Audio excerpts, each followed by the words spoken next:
खायलें जादोंना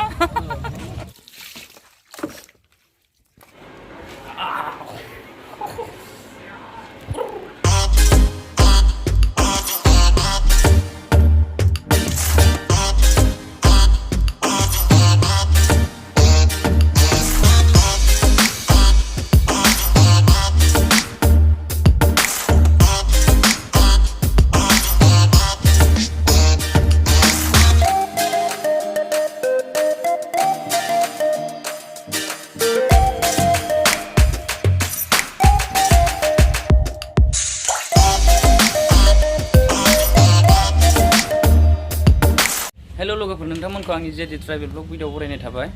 आसा खालामो नोंथांमोना गासिबो मोजाङैनो दं दायो आङो नैबे उदालगुरि स्टेशनाव दङ दा बिनिफ्राय थांगोन आङो जोंहा बाजैमोनहानि न'आव दा नोंथांमोना नायलांबाय थादो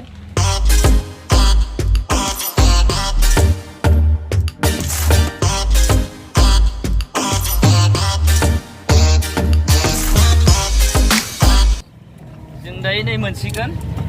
मोनथारसिगोन न' मोनसिगोन गामि मोनबाय नैबे रेल साइडथिं क्रस खालामबानो बेनो जाबाय बिसोरनि गामि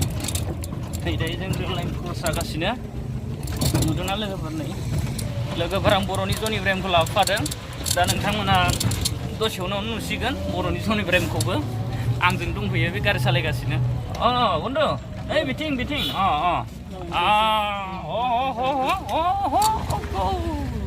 अच्छा एसे डाउनबा माने खायलें जाखायो नंगौ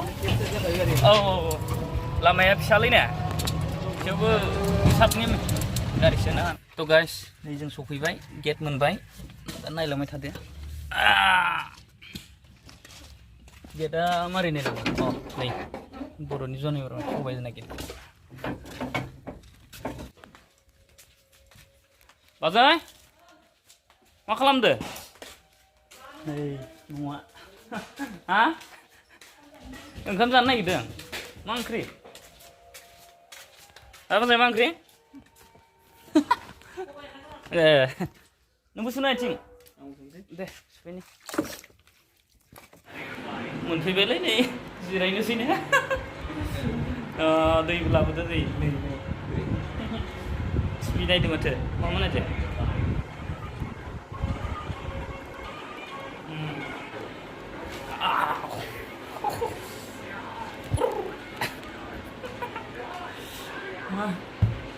बर'नि जोंना दै लोंनि र' गुसुना फ्रिजनि माथो दैया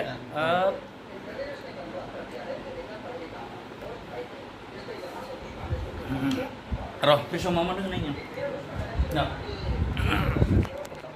मा दोङो माथो मैगंबो दं मैगं आरो बेलाय मा स्प्रेड ना दै जाखो लोगोफोर नै जों दायो फैफिनबाय जों दायो न' फारसे फैफिनबाय थांगासिनो गोजान दंबावो लोगोफोर दा बाजैखौथ' आं जितु आंनि बाजै बेखौथ' नोंसोरनो दिन्थिनाय जायासै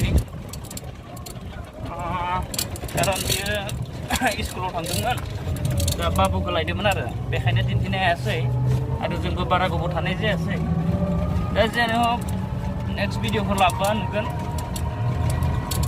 दा नै आं न' थांगासिनो लोगोफोर मोनसिगोन बारा गोजान गैलिया आरो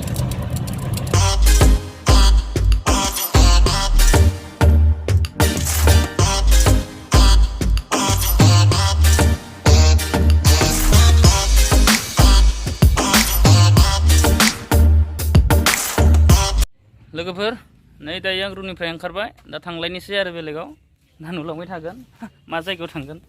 थ' चलो जनायब्रेम चलो साइड होआखै नामा बेलाय हा गालांदों माथो नोङो बै फैबाय था सासे लोगो सिनायनाय रिक्सावाला बेजों एसे एदावबोदो आरो आङो हेल' लोगोफोर नै दायो जों मोनफैबाय आंनि जायगायाव मोनफैबाय बेराय गारिजों बेराय सिं साजोबलायबाय दा लोगोफोर जियानो जा भिडिअखौ बेखिनियावनो फोजोबनाय जासिगोन थेंक इउ बाय बाय